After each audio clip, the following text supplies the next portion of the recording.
यह साल था 2018, जब उत्तर प्रदेश के गोरखपुर शहर, शाहपुर थाना क्षेत्र और सरस्वतीपुरम इलाके में राजेश्वरी श्रीवास्तव नाम की एक लड़की रहा करती थी और इसको प्यार से सभी राखी श्रीवास्तव कह के पुकारते थे। इसका जो परिवार है वह गोरखपुर में रहा करता था, लेकिन ये अकेली इस इलाके में रहती थी। अकेली क्यों रहती थी वो भी इस वीडियो के आगे चलकर आपको मालूम चलेगा।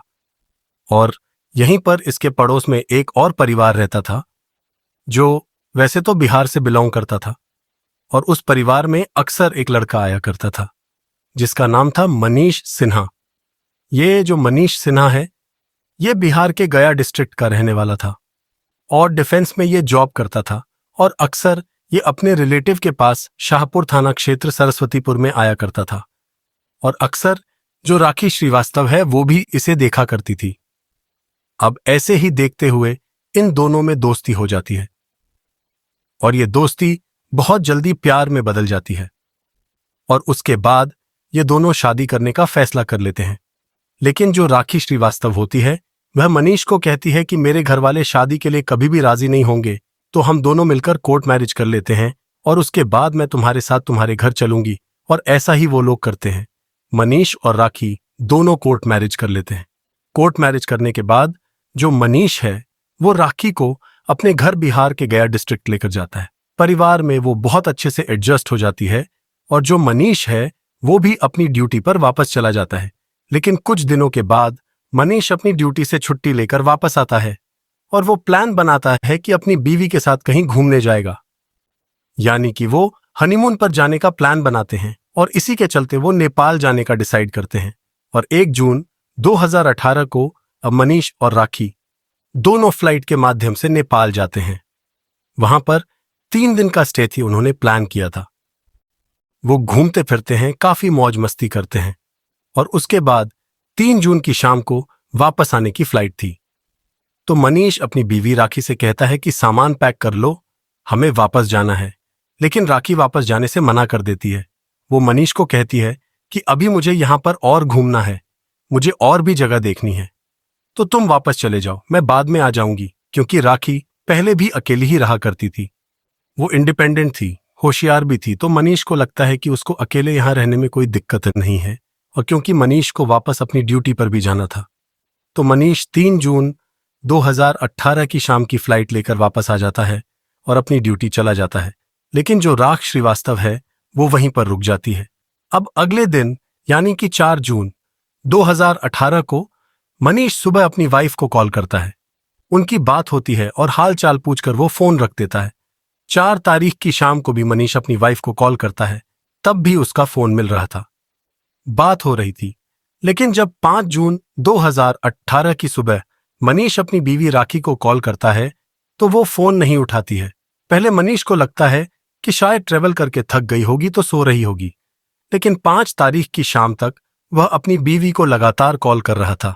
बट उसका फोन रिंग तो कर रहा था, लेकिन कोई फोन उठा नहीं रहा था। अब यहां तक भी चीजें नॉर्मल थी, लेकिन यहां पर एक अजीब बात देखने को ये मिली। अब चीजी जब मनीष देखता है कि जो राखी है वो व्हाट्सएप वेब, तो वो कॉल क्यों नहीं उठा रही है। अब क्योंकि मनीष अपनी ड्यूटी पर था और वो लगातार उसे 3, 4, 5 दिनों तक कॉल करता रहा, लेकिन उसने फोन नहीं उठाया, और इसके चलते मनीष बहुत ज्यादा परेशान भी था। 2 हफ्तों के बाद मनीष अपनी ड्यूटी से छुट्टी लेकर सबसे पहले अपने घर बिहार जाता है, और उसके बाद वो बिना देरी किए नेपाल के लिए रवाना हो जाता है। वो नेपाल के उसी होटल में जाता है जहां पर उन्होंने स्टे किया था। वहां जाकर वो अपनी बीवी के बारे में पूछता है तो मालूम चलता है कि 3 जून 2018 की शाम को जब वो वहां से निकला था, तो उसके बाद उसकी बवी राखे श्रीवास्तव ने भी वहां से चेकआउट कर दिया था, यानी कि वो भी वहां से दूसरी जगह पर चली गई। अब मनीष वहां पर 2 दिनों तक रुकता है और खोजबीन करता है, लेकिन उसे अपनी बीवी के बारे में कुछ भी मालूम नहीं चलता है। लेकिन हैरान करने वाली बात यह है कि जो राखी है वो अभी भी के भाई को किसी तरह ढूंढता है, जिसका नाम अमर प्रकाश होता है, और अमर प्रकाश को सारी बातें बताता है। लेकिन यहां पर पासा थोड़ा और उल्टा पड़ जाता है, क्योंकि जो राखी श्रीवास्तव है उसके परिवार वाले पहले ही शादी से खुश नहीं थे, तो वो सारा ब्लेम मनीष सिन्हा के ऊपर लगा देते हैं कि वो तुम्हारे साथ ही नेपाल गई थी, उसके बाद ही वो गायब हुई है, तो तुम्हें ही पता होगा वो कहाँ है। और इसी के चलते जो राख श्रीवास्तव है उसका भाई अमर प्रकाश और राख श्रीवास्तव के घर वाले 24 जून 2018 को मनीष सिन्हा के खिलाफ ही एफआईआर फाइल कर देते हैं। इसमें नैपिंग, अटेम्प्ट टू मर्डर, इस तरह के चार्जेस जो हैं वो मनीष पे लगाए जाते हैं। अब पुलिस बिना देरी किए मनीष को अरेस्ट करती है। हालांकि मनीष सारी बातें पुलिस को बताता है कि वो मेरी बीवी है, मैं भी उसे ही ढूंढ रहा हूं, लेकिन पुलिस अपनी इन्वेस्टिगेशन करती है, उसकी मोबाइल लोकेशन चेक करती है, मोबाइल में मैसेज देखती है कि वो भी लगातार राखी से कांटेक्ट करने की कोशिश कर रहा है। और सारी इन्वेस्टिगेशन के बाद पुलिस को मालूम चलता है कि इस केस में मनीष का तो कोई हाथ नहीं है, तो मनीष यहां पर बेगुनाह है और पुलिस जो है वो मनीष सिन्हा को छोड़ देती है। लेकिन सवाल अभी भी ये बना हुआ था कि अगर राखी नेपाल में है तो वो मनीष से बात क्यों नहीं कर रही है, और अगर वह नेपाल में नहीं है तो आखिर राखी श्रीवास्तव है कहाँ। आज का ये केस बहुत इंटरेस्टिंग होने वाला है, तो अगर आपने इस वीडियो पर क्लिक कर दिया है तो इस वीडियो को लास्ट तक जरूर देखें। और अगर आपको हमारे वीडियोस पसंद आते हैं तो ऐसे ही वीडियोस देखने के लिए हमारे चैनल को भी सब्सक्राइब करना ना भूलें। अब यूपी पुलिस अपनी इन्वेस्टिगेशन स्टार्ट करती है। सबसे पहले वह राकेश श्रीवास्तव के मोबाइल की जो लोकेशन है उसको ट्रैक करती है, तो वो लोकेशन गुवाहाटी की पाई जाती है। देखो, अभी तक पुलिस को यह लग रहा था कि जो राखी श्रीवास्तव है वह जिंदा है, गुवाहाटी में उसका मोबाइल भी एक्टिव है, तो कहीं ना कहीं वो किसी के साथ गुवाहाटी में है और शायद वो अपने पति या परिवार से बात नहीं करना चाहती है। और इसी के चलते जो पुलिस है वो इस केस को बहुत सीरियसली भी नहीं लेती है, क्योंकि उन्हें भी लग रहा था कि राखी बिल्कुल ठीक ठाक है। और ये केस ऐसे ही लटका रहता है और धीरे धीरे जून से बढ़कर समय अक्टूबर का आ जाता है। लेकिन अक्टूबर में जो राखी की मोबाइल लोकेशन है वो भी बंद हो जाती है, मतलब वो ऑनलाइन आना बंद कर देती है, उसकी जो आईडी है वो डीएक्टिवेट हो जाती है। और उसके बाद जो मनीष सिन्हा है, जब वो और पुलिस को इस बात की खबर देता है और जब ये मामला थोड़ा सा हाईलाइट होता है, तब जाकर कहीं पुलिस जो है एक्शन में आती है। और उसके बाद ये जो केस है ये एसटीएफ यानी कि स्पेशल टास्क फोर्स को दे दिया जाता है। और जैसे ही इस केस की कमान एसटीएफ के हाथों में आती है वो तुरंत इस केस की कार्यवाही शुरू करते हैं। सबसे पहले वो राखी की 1 जून से लेकर अक्टूबर तक की मोबाइल लोकेशन चेक करते हैं कि वो कहां कहां गई थी। और उस लोकेशन में 1 जून से लेकर 3 जून तक वह नेपाल में अपने पति के साथ थी। और वह सारी लोकेशन के आधार पर पुलिस ने देखा कि लोकेशन नेपाल के बाद जो है वो इंडिया की आई, इंडिया में गुवाहाटी की लोकेशन भी आई। लेकिन पुलिस को अपनी जो तफ्तीश है वह नेपाल से ही शुरू करनी थी। और इसी के चलते जो एसटीएफ है वो नेपाल पुलिस को कांटेक्ट करती है और नेपाल में राखी के फोटो वगैरह सेंड करती है, जिस पर जो नेपाल पुलिस है वो अपना रिकॉर्ड खंगालने के बाद इंडियन पुलिस को कुछ फोटोग्राफ सेंड करती है। ये फोटोग्राफ्स एक डेड बॉडी के थे और नेपाल पुलिस इंडियन पुलिस को बताती है कि 8 जून 2018 को उन्हें पहाड़ी के नीचे एक डेड बॉडी मिली थी, एक महिला की, और उसको बहुत ही सीरियस इंजरी आई थी। ऐसा लग रहा था कि वो पहाड़ी से नीचे गिरी है और उसकी डेथ हो गई है। और जब वो फोटो एसटीएफ के पास आती है तो सारा मामला सुलझ जाता है, क्योंकि ये फोटोज किसी और के नहीं बल्कि राखी श्रीवास्तव के ही थे। अब यहां से ये केस और भी पेचीदा हो गया था, क्योंकि अभी तक सभी को लग रहा था कि राखी जीवित है, लेकिन राखी की मृत्यु तो 8 जून 2018 को ही हो चुकी थी, जिसकी पुष्टि नेपाल पुलिस ने भी कर दी थी। नेपाल पुलिस इंडिया पुलिस को बताती है कि इस महिला के साथ कोई आईडी वगैरह नहीं मिली थी। उन्होंने सारी जो फॉरेंसिक जांच है, पोस्टमार्टम वगैरह करके, सारा रिकॉर्ड मेंटेन करके उसको हिंदू संस्कार के तहत जो है अंतिम संस्कार उसका कर दिया गया था। अब यहां से यह केस थोड़ा पेचीदा हो गया था। पुलिस को फाइंड करना था कि आखिर राखी श्रीवास्तव क्या किसी दुर्घटना का शिकार हुई थी या फिर उसकी किसी ने हत्या की थी। एसटीएफ की टीम के सामने एक और बहुत बड़ा सवाल यह था कि अगर राखी की मृत्यु 8 जून 2018 को ही हो गई थी तो अक्टूबर 2018 तक उसका मोबाइल कैसे एक्टिव रहा, उसके मोबाइल की लोकेशन गुवाहाटी में कैसे दिखाता रहा। वो व्हाट्सएप टू मर्डर हो सकता है, क्योंकि अगर यह दुर्घटना होती तो उसकी मोबाइल की लोकेशन नेपाल की ही रहती।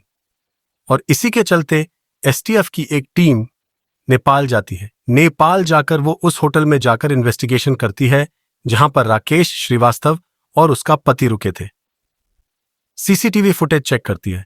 वहां से जो भी एविडेंसेस कलेक्ट करने थे वो वहां पे कलेक्ट कर लेते हैं, बट एसटीएफ के हाथ कुछ बड़ा वहां से सुराग नहीं लगता है। अब एसटीएफ वापस इंडिया आ जाती है और यहां पर सबसे पहले राखी के जो कॉल डिटेल्स है वो चेक की जाती है और उसमें पाया जाता है कि जिस वक्त 3 जून 2018 को राखी का पति उसे नेपाल में छोड़कर वापस आया था, उसके बाद राखी ने एक नंबर पे कॉल किया था और ये नंबर कोई नया नहीं था। मतलब कि इस नंबर पे राखी पहले भी कॉल किया करती थी और काफी देर तक बातें भी होती थी।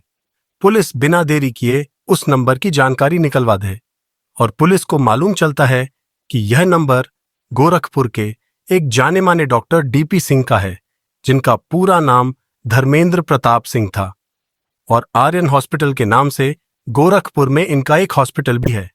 अब एसटीएफ की टीम बिना देरी के डॉक्टर डीपी सिंह के हॉस्पिटल पहुंचती है और डॉक्टर से राकेश श्रीवास्तव के बारे में जब सवाल जवाब होते हैं तो ये डॉक्टर डीपी सिंह पूरी तरह से मुकर जाता है।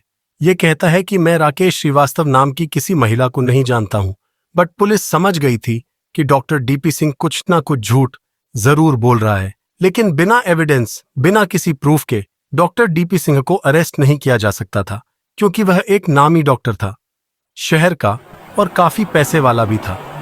तो एसटीएफ की टीम यहां पर सबूत जुटाने में लग जाती है। सबसे पहले डॉक्टर डीपी सिंह की मोबाइल लोकेशन ट्रैक की जाती है और ऐसा पाया जाता है कि 3 जून से लेकर 6 जून तक डॉग डीपी सिंह की लोकेशन राखी श्रीवास्तव की लोकेशन से मैच कर रही थी। यानी कि डॉग डीपी सिंह और राखी श्रीवास्तव दोनों ही नेपाल में मौजूद थे 3 जून की रात से लेकर 6 जून तक। उसके बाद जो है डॉक्टर के पास दोबारा जाया जाता है और उसको इस लोकेशन के बारे में बताया जाता है, लेकिन डॉक्टर फिर से मुकर जाता है। यानी कि पुलिस को कुछ और एविडेंसेस कलेक्ट करने थे। अगर उसे डॉक्टर डीपी सिंह से पूछताछ करनी थी या इंटेरोगेशन करनी थी तो यहाँ पर एसटीएफ की टीम नेपाल इंडिया बॉर्डर पर जाती है। वहाँ पर वो 3 तारीख से लेकर 6 तारीख तक की जितनी भी इंडियन कार्स नेपाल में एंटर करी थी उसकी डिटेल निकलवा है और वहाँ पर उन्हें डॉक्टर डीपी सिंह की कार का नंबर मिल जाता है। यानी कि इससे कंफर्म हो गया था कि डॉक्टर डीपी सिंह झूठ बोल रहा है और वो 3 तारीख से लेकर 6 तारीख तक नेपाल में राखी श्रीवास्तव के साथ ही था। वहां से एविडेंस उठाने के बाद पुलिस के पास काफी एविडेंस थे। अब वो यहां पर अरेस्ट वारंट लेकर डॉक्टर डीपी सिंह के पास जाती हैं, उसे अरेस्ट करती है और उससे पूछताछ करती है। एसटीएफ की टीम डॉक्टर डीपी सिंह को बताती है कि तुम्हारी गाड़ी 3 तारीख से लेकर 6 तारीख तक नेपाल में ही थी और इस बात को वेरीफाई करने के लिए वह डॉक्टर डीपी सिंह के ड्राइवर प्रमोद कुमार को भी उठाते हैं, जो कि बहुत जल्दी टूट जाता है और पुलिस को बता देता है कि 3 तारीख की रात से लेकर 6 तारीख तक वो लोग नेपाल में ही थे और डॉक्टर डीपी सिंह के साझे उसका ड्राइवर प्रमोद और साथ में एक हेल्पर दीपक भी मौजूद था। पुलिस ये दीपक को भी अरेस्ट करती है और अब इस केस के सारे पत्ते खुलने वाले थे, क्योंकि ये ड्राइवर प्रमोद और वो जो हेल्पर दीपक था वह पहले ही टूट चुके थे। वो सारी बातें पुलिस को बता चुके थे। अब सिर्फ पुलिस जो सच है वो डॉक्टर डीपी सिंह के मुंह से सुनना चाहती थी। और यहां पर जो डॉक्टर डीपी सिंह एसटीएफ की टीम को बताता है कि 2006 में जब उसने अपना हॉस्पिटल नया ही खोला था, उस टाइम पर उसके हॉस्पिटल में एक पेशेंट आया था और ये पेशेंट कोई और नहीं बल्कि राकेश श्रीवास्तव के फादर ही थे। अब अपने फादर के साथ राकेश श्रीवास्तव भी वहां पर आई थी और जैसा कि मैंने आपको स्टार्टिंग में ही बताया कि राकेश श्रीवास्तव दिखने में बहुत ही खूबसूरत थी और 2006 में जब डीपी सिंह ने राकेश श्रीवास्तव के पिता का इलाज किया था, उसी टाइम पर उसने राकेश श्रीवास्तव को देखा था। हालांकि उस टाइम पर भी ये डॉक्टर डीपी सिंह मैरिड था और इसके एक बेटा भी था, लेकिन उसके बावजूद भी राखी पर इसकी गलत नजर थी और इसी के चलते किसी तरह से राखी को इसने बहला फुसलाकर अपने जाल में फंसा लिया था। अब राखी भी उस टाइम पर मासूम थी, वो भी डॉक्टर के प्यार में पागल हो गई, लेकिन उसे यह मालूम नहीं था कि यह डॉक्टर शादीशुदा है और इसका पहले से एक बच्चा भी है। अब यह रिलेशन ऐसे ही आगे बढ़ने लगता है। उसके बाद 2011 में कहीं से राख श्रीवास्तव को मालूम चल जाता है कि डॉक्टर डीपी सिंह तो पहले से ही मैरिड है और उसका एक बेटा भी है, जिसके चलते वो डॉक्टर को खरी खोटी सुनाती है और उसके बाद वो डॉक्टर से दूरी बना लेती है। लेकिन डॉक्टर उसे किसी भी हाल में छोड़ना नहीं चाहता था, क्योंकि राखी दिखने में बहुत खूबसूरत थी। और इसी के चलते डॉक्टर डीपी सिंह राखी से मंदिर में 2011 में शादी कर लेता है। और जब राखी शादी के बारे में अपने घर में जाकर बताती है तो घर वाले इस बात से बिल्कुल भी खुश नहीं होते हैं। और इसी सदमे के कारण राखी श्रीवास्तव के पिता की भी मौत हो जाती है। और पिता की मौत के बाद जो राखी के घर वाले हैं वो उसे घर से निकाल देते हैं, जिसके चलते राखी गोरखपुर के सरस्वतीपुरम में अकेली रहा करती थी, जैसा कि मैंने आपको वीडियो के शुरू में बताया। और वहां पर उसके रहने खाने का जो पूरा खर्च है वो डॉक्टर डीपी सिंह ही उठाता था। डॉक्टर डीपी सिंह अपनी पत्नी को बिना बताए राखी के साथ लेन में रह रहा था, मंदिर में, और उसके साथ भी वो रहा करता था। लेकिन एक दिन डॉक्टर डीपी सिंह की पत्नी उषा को मालूम चल जाता है कि डॉक्टर ने क्या कांड किया है, और उसके चलते वो डॉक्टर के खिलाफ, यानी कि अपने पति के खिलाफ एफआईआर कर देती है। हालांकि डॉक्टर अपनी बीवी को समझा बुझा के इस एफआईआर को तो वापस ले लेता है, लेकिन उसके बाद वह राखी को अवॉइड करना शुरू कर देता है, जो बातें राखी भी नोटिस कर रही थी। अब राखी देख रही थी कि डॉक्टर उसे ना तो पैसे देता था ना ही समय दे रहा था। अब इसके चलते जो राखी है वो डॉक्टर को बताती है कि वजी, बहुत जल्द तुम्हारे बच्चे की मां भी बनने वाली है, और अगर तुमने मेरा साथ छोड़ा तो मैं तुम्हारी रिपोर्ट कर दूंगी। अब डॉक्टर के लिए हालत ये हो गई थी कि इधर कुआं है तो उधर खाई है। ना ही वो अपनी बीवी को छोड़ सकता था और ना ही राखी को छोड़ सकता था। लेकिन अनफॉर्चुनेटली जो राखी श्रीवास्तव है उसका मिसकैरेज हो जाता है, यानी कि जो डॉक्टर का बच्चा जिसको जन्म देने वाली थी वो पैदा नहीं हो पाता है। और यहाँ पे जो डॉक्टर है अब वो राखी से पूरी दूरियां बना लेता है, क्योंकि उसे अपना इज्जत भी बचानी थी, अपना प्रॉपर्टी पैसा भी बचाना था और अपना परिवार भी बचाना था। और वो राखी को पूरी तरह से अवॉइड करना शुरू कर देता है। अब यहाँ पर राखी लगातार उसके पीछे पड़ी हुई थी। राखी उसको हमेशा धमकी देती थी कि अगर उसने उसका साथ छोड़ा तो कुछ प्राइवेट फोटोज हैं जो बीवी को दिखा देगी, समाज को दिखा देगी, उसे बदनाम कर देगी। यानी कि जो डॉक्टर है वो यहां पर पूरी तरह से फ्रस्ट्रेट हो चुका था। वो किसी भी हाल में राखी से पीछा छुड़ाना चाहता था। अब ऐसे ही समय बीतता गया और साल 2018 आ जाता है, जिस टाइम पर राखी श्रीवास्तव की मुलाकात मनीष सिन्हा से होती है। वो अपने रिलेटिव्स के यहां जब पड़ोस में आता था, जैसा कि मैंने आपको शुरू में बताया।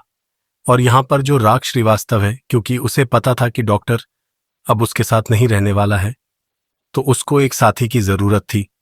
और इसी के चलते वो मनीष सिन्हा, जो बिहार का रहने वाला था और डिफेंस में जॉब करता था, उससे कोर्ट मैरिज कर लेती है। और उसके बाद फिर ये घूमने के लिए नेपाल जाते हैं।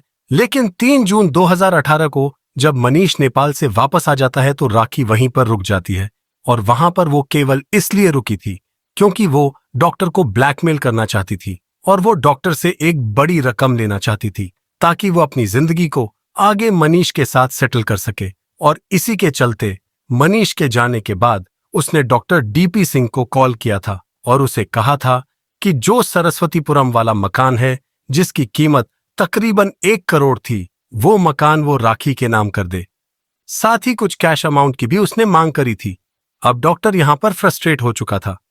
वो राखी से पूछता है कि तुम कहां पे हो, मैं तुमसे मिलना चाहता हूं। जिस पर राखी उसे बताती है कि मैं नेपाल में हूं और बिल्कुल अकेली हूं, तुम यहां आकर मुझसे मिल सकते हो। और यहीं पर डॉक्टर डीपी सिंह के मन में एक प्लान आता है। वो सबसे पहले अपने प्लान में अपने ड्राइवर प्रमोद को शामिल करता है और फिर एक हेल्पर होता है हॉस्पिटल में जिसका नाम दीपक होता है, उसको इस प्लान में शामिल करता है। कुछ पैसे भी उन्हें देता है, सैलरी बढ़ाने का लालच भी देता है। उन्हें अपने साथ गाड़ी में स्पीओ गाड़ी में नेपाल लेकर जाता है। नेपाल में ये 4 जून 2018 को पहले राखी से मिलते हैं। उसके बाद ये राखी को शराब पिलाते हैं। शराब में ये नींद की गोलियां डाल के उसे बेहोश कर देते हैं और उसके बाद एक पहाड़ी पर जाकर उसे पहाड़ी से धक्का दे देते हैं, जिसमें ऑन द स्पॉट जो राखी श्रीवास्तव है उसकी मृत्यु हो जाती है। और उसके बाद 6 जून तक ये तीनों जो होते हैं जिसमें डॉक्टर डीपी सिंह, उसका ड्राइवर प्रमोद और उसका हेल्पर दीपक तीनों वापस इंडिया आ जाते हैं। फिर ये प्लान बनाते हैं कि राखी की मोबाइल लोकेशन को ऑन रखेंगे। उसका का व्हाट्सएप टू भेजा जाता है, उसके मोबाइल को एक्टिव रखता है। वो अलग अलग लोकेशन पर जाकर उस मोबाइल को चालू रखता है, जिससे सभी को यह लगे कि राखी अभी भी जिंदा है। तो यह सारा प्लान डॉक्टर का ही था। पुलिस को सारी बातें मालूम चल चुकी थी। अब पुलिस डॉक्टर डीपी सिंह, उसके ड्राइवर प्रमोद और साथ ही उसके हेल्पर दीपक को अरेस्ट करती है। सारे एविडेंसेस मिल जाते हैं और एविडेंसेस के आधार पर इन तीनों को अरेस्ट करके जेल भेज दिया जाता है। तो ये थी यहां पर राखी श्रीवास्तव के हत्याकांड के पीछे की पूरी सच्चाई। और आप इस कहानी के बारे में क्या रखते हैं, कमेंट में जरूर बताएं। वीडियो आपको कैसा लगा, कमेंट में बताएं और ऐसे वीडियोस देखने के लिए हमारे चैनल को सब्सक्राइब करना ना भूलें हो।